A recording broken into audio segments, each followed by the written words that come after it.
Alrighty, let me put a situation to you. You have this awesome cinematic you've made. You've tracked your camera using your virtual camera with a VR controller, motion controller. You've got that. You've used the take recorder to record that movement, and now you're ready to export it. So here we have our take recorder, and so we have this awesome camera move like that. So you decide to export it just using the built-in exporter in the sequence editor, and you just hit capture. We save it and we render out a movie, but we notice something. You notice when you look back at it that it's not quite the same as what you had recorded, and you're stumped as to why. Well, today we're going to look at how to fix that. So what is happening when you record is the game is playing, and so our blueprint is running. So we just grab whatever we're using to track, whether that be a Vive tracker or a hand controller or whatever, and we capture the movie and move it around. You'll notice that it's still moving the camera around, even though we're trying to render out our tracked camera. And so obviously that is causing some issues here. So obviously that causes some issues because we're not getting what we want. Now you can have a couple of fiddle around. You can pull the batteries out of your controller, for example. You can quit Steam VR. But in our blueprint, all that's going to do is make this node right here return 0, 0, 0, 0, 0, 0, 0, 0. Everything 0, which is still going to negatively affect our camera. Luckily, there is another way of doing things.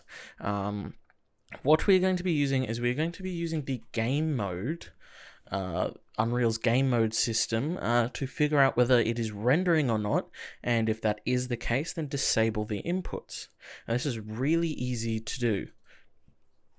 So, go to your tracked camera, whether it be this one, the VR one, no matter what you're doing, essentially wherever the get device position and orientation is located is where we want to do this.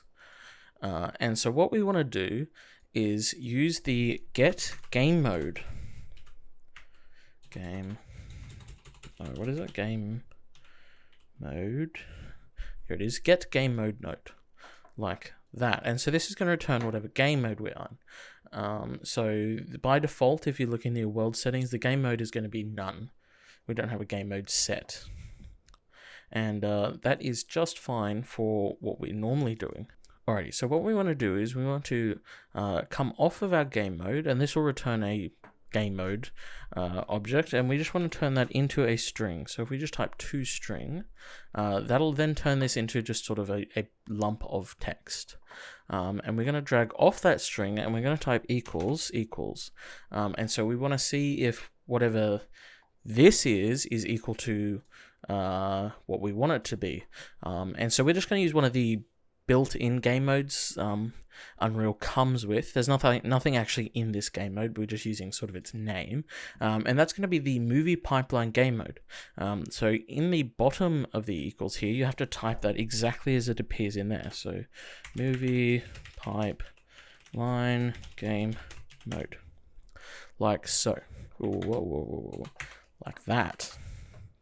What have I done? Here we go. And then we've got to add an _0 to the end. So let's just double check that comes up. Movie pipeline game mode. Alrighty.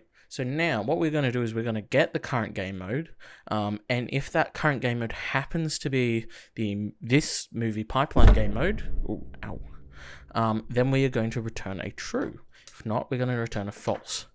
So all we want to do is add a branch node,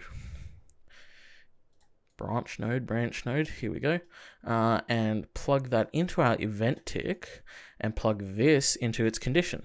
So if the movie pipeline game mode, if it's currently the movie pipeline game mode, that will mean we are rendering, so we don't want it to do anything. If it isn't, then we can plug this back into our set relative transform like that, and everything will just go as normal. Now, if you also happen to have, what we can do is we can disable the controller input as well. That's a lot less likely for you to accidentally hit a button than it is to move the controller, so it's not as big a deal, but wouldn't hurt. Always nice to be on the safe side. So we're going to do the same thing. We're going to go false, and the condition is that. Compile and save. Now, if we play our game, here we go. If we play our game, we're not going to actually, it's going to be just fine. There's not going to be, you're not going to notice a difference. Now, if we, in the world settings, change the game mode override to the movie pipeline game mode, and then try it, you'll notice didn't switch camera, and the camera isn't moving. Again, that's because, thanks to this game mode trick, we have disabled the input. So now how you use that, so we want to keep that on none while we're playing so we can do our camera movements. But when it comes to rendering, when you hit render movie settings, if you just in the general go down a bit, you'll see there's a game mode override option, and we can just select the movie pipeline game mode. Now, if we render our movie, save, you'll see it now does our exact camera movements, all good. And I can spam this, wiggle this control around, do all sorts of things no matter what, and it just works. Alrighty, so the very last is how do I use this with Unreal's new movie render queue. So if you haven't used this, this is a way of getting sort of much higher quality renders out of Unreal with oh my gosh, which one was it? I think it was that one. Much higher quality renders out of Unreal for the sort of the caveat of that is it takes longer to render. So all we need to do is in the config for whatever scene you're rendering, under setting, there is a game overrides, and that is where you're going to find the game mode override. And so you just do that as well, and that's it.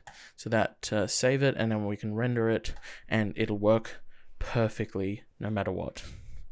Alrighty, awesome.